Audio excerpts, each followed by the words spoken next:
राधे राधे भक्तों, स्वागत है आपका पोथी कथा चैनल पर। तो आइए भक्तों सुने चैत संकटी गणेश चतुर्थी का महत्व कथा विस्तार पूर्वक।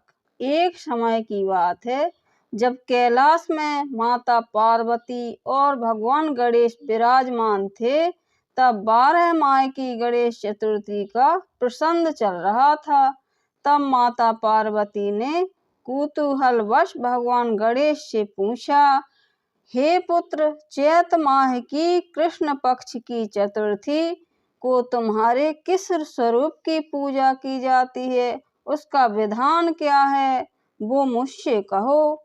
माता पार्वती की जिज्ञासा को शांत करते हुए भगवान गणेश ने कहा, हे माता, चैत माह की कृष्ण पक्ष को आने वाली चतुर्थी भालचंद्र स्वरूप की पूजा करनी चाहिए। इस दिन पूरे दिन व्रत रखकर रात्रि में षोडशोपचार से मेरा पूजन करना चाहिए। इस दिन व्रती को ब्राह्मण भोजन के अनंतर पंचगव्य पान करके रहना चाहिए। यह पूर्ण रूप से सभी संकटों का नाश करता है। इस व्रत के स्मरण मात्र से भगवान को सभी सिद्धियों की प्राप्ति सहज रूप से हो जाती है।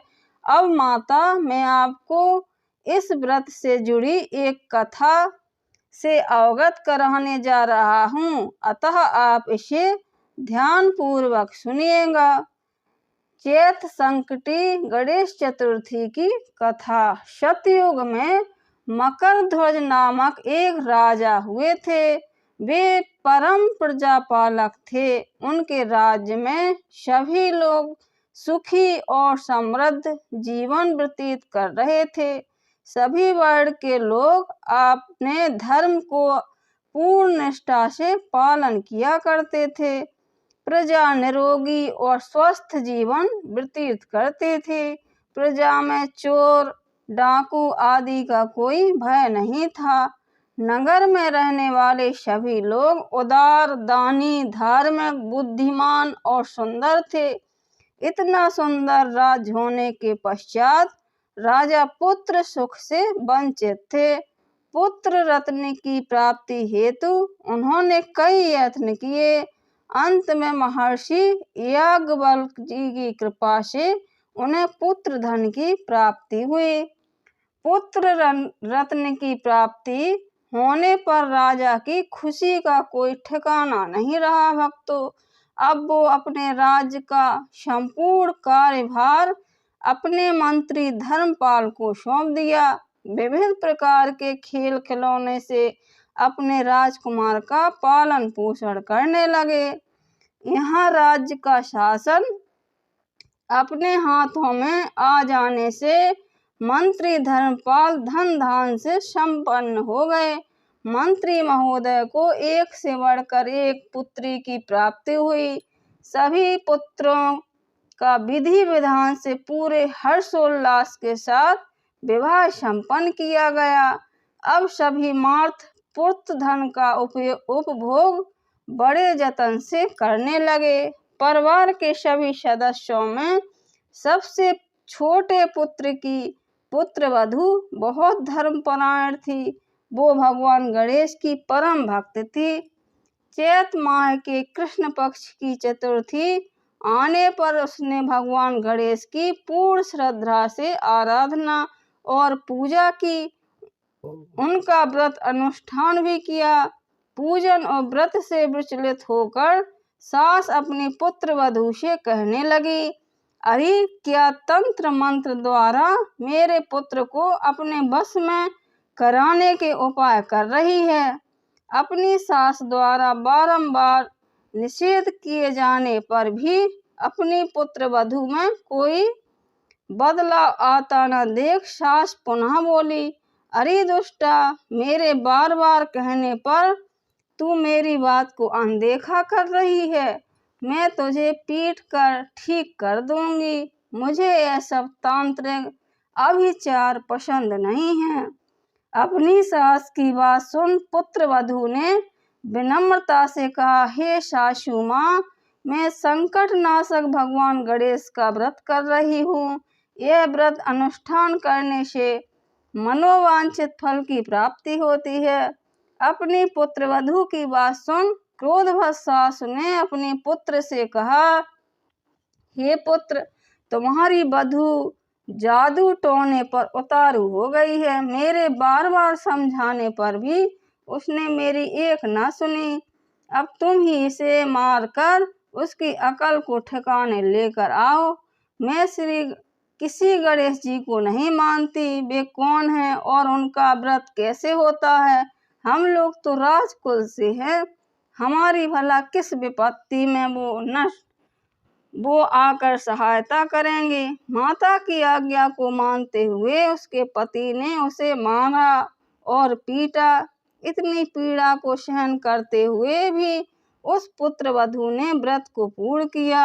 व्रत के अंत में वो भगवान गणेश का स्मरण करते हुए प्रार्थना करने लगी कि हे विघ्नेश्वर, हे गणपति, हे गजनायक, आप हमारी सास ससुर को अपना परचम दिखलाइए ताकि वो आपकी महिमा को समझ पाएं और उनके मन में आपके प्रति श्रद्धा भाव जागृत हो। अपने भक्त की करुण पुकार सुन भगवान गणेश जी ने देखते ही देखते राजा के पुत्र का अपहरण कर उसे धर्मपाल के महल में कहीं छुपा दिया।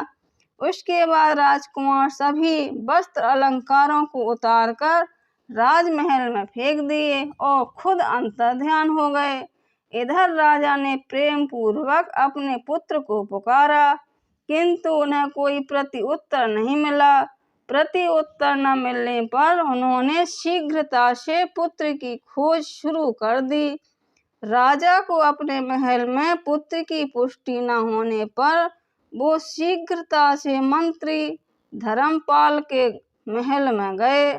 वहां जाकर अपने पुत्र को खोजने लगे। उन्होंने सबसे पूछा, मेरा राजकुमार कहाँ है? यहाँ उसके सभी वस्त्र और आभूषण मिल गए हैं, किंतु मेरा राजकुमार कहाँ चला गया? किसने ऐसा निंदनीय काम किया है? हाय, मेरा राजकुमार कहाँ है? राजा की व्याकुलता धीरे धीरे अब बढ़ने लगी थी। राजा की दशा को देख मंत्री धर्मपाल ने कहा, हे राजन, आपका चंचल पुत्र कहाँ है? उसका मुझे कोई पता नहीं है, किंतु मैं अभी पूरे राज्य में बाग बगीचे आदि स्थानों पर उसकी खोज आरंभ करता हूँ। उसके बाद व्याकुल राजा नौकरों, सेवकों आदि से कहने लगे, हे अंगरक्षकों, सेवकों, मेरे पुत्र का शीघ्र पता लगाइए। राजा का आदेश मिलने मात्र से राजा के पुत्र की खोज जोरों शोरों से शुरू हो गई, किंतु राजा के पुत्र का कोई पता नहीं चला। जब राजा के पुत्र का कहीं कोई पता न चला, तब वो राजमहल में आके राजा के समक्ष डरते डरते यह निवेदन करने लगे, हे राजन, हमें क्षमा करें, अभी तक अपहरणकारियों का कोई पता नहीं चला है। राजकुमार को पूरे नगर में किसी ने आते जाते नहीं देखा है। उनकी बातें सुनकर क्रोधवश हो राजा ने अपने मंत्री को बुलाया और कहा, हे धर्मपाल, मेरा राजकुमार कहाँ है? मुझे साफ साफ बता दें कि मेरा राजकुमार कहाँ है। उसके सभी वस्त्र आभूषण मुझे दिखाई दे रहे हैं, केवल वही नहीं। अरे नीच, मुझे बता कि मेरा राजकुमार कहाँ है, अन्यथा मैं तुझे और तेरे पूरे कुल का नाश कर दूंगा। इससे जरा भी संदेह मत रखना। राजा द्वारा डांट पड़ने के कारण मंत्री विचलित हो गए। मंत्री धर्मपाल ने राजा के समक्ष नतमस्तक होकर कहा, हे भूपाल, मेरा विश्वास कीजिए, मैं अभी पता लगाता हूँ। इस नगर में बालक अपहरणकर्ताओं को कोई गिरोह भी नहीं है, ना कि कोई डाकू आदि यहाँ वास करते हैं, किंतु पता नहीं किस नारादमी ने ऐसा नीच कर्म किया है। ना जाने राजकुमार कहाँ गायब हो गया है। धर्मपाल अब अपने महल में आकर अपनी पत्नी एवं पुत्रों से पूछने लगा। उसने अपनी सभी पुत्र वधुओं को बुलाकर पूछा कि यह नीच कर्म किसने किया है। यदि राजकुमार का पता नहीं चला तो राजन मुझे और मेरे पूरे वंश का विनाश कर देंगे। अपने ससुर की बात को सुनकर सबसे छोटी पुत्र वधू ने कहा, हे पिताश्री, आप इतने चिंतित क्यों हो रहे हैं? यह सब भगवान श्री गणेश जी की लीला है। उन्हीं के कोप का परिणाम आप भुगत रहे हैं। अतः आप भगवान श्री गणेश की पूजा आराधना करें। अगर राजा से लेकर नगर के सभी प्रजाजन पूर्ण श्रद्धा के साथ गणेश जी की चतुर्थी का व्रत करें तो व्रत के फल स्वरूप भगवान गणेश जी राजकुमार को अवश्य लौटा देंगे। मेरा वचन कभी मिथ्या नहीं होता। छोटी पुत्र वधू की बात सुनकर ससुर ने कहा, हे पुत्री, तुम सत्य कह रही हो। तुम धन्य हो। हमारे कुल में तुम ही हो जो मेरा और मेरे कुल का उद्धार कर दोगी।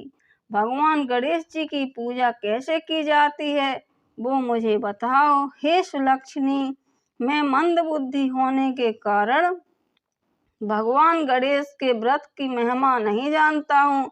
अतः मुझ पर मेरे परिवार को उनके किए गए अपराध की क्षमा दें कर राजकुमार का पता लगवा दो। तब सभी लोगों ने भगवान श्री गणेश जी का कष्टनाशक चतुर्थी के व्रत का अनुष्ठान किया। राजा सहित सभी नगर जनों ने गणेश जी को प्रसन्न करने हेतु व्रत का अनुष्ठान किया।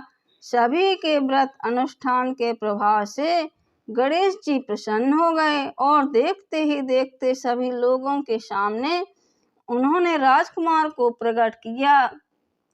राजकुमार को अपने समक्ष देख राजा सहित सभी नगरवासियों की खुशी का कोई ठिकाना न रहा। वो बस राजकुमार को आश्चर्यचकित होकर देखने लगे। राजा अपने पुत्र को पुनः प्राप्त कर खुशी से फूले नहीं समा रहे थे। भगवान गणेश की लीला को देख वो नतमस्तक होकर कहने लगे, भगवान गणेश जी, आप धन्य हो और धर्मपाल की छोटी पुत्र वधू हुई धन्य है, जिसकी कृपा से आज मेरे पुत्र यमराज के वहां जाकर भी दोबारा लौट आया है। अतः आप सभी नगरजन इस व्रत को विधिवत करते रहें। श्री गणेश जी बोले, हे माता, व्रत से बढ़कर इस लोक तथा सभी अन्य लोकों में कोई व्रत नहीं है। इस कथा का श्रवण युधिष्ठिर ने भगवान श्री कृष्ण से सुना था और इसी चैत माह के कृष्ण पक्ष को आने वाली चतुर्थी का व्रत करके उन्होंने अपने खोए हुए राज को फिर से प्राप्त किया था। बोलो गजानन गणेश जी महाराज की जय। माता पार्वती की जय। प्लीज माय चैनल सब्सक्राइब और लाइक करें।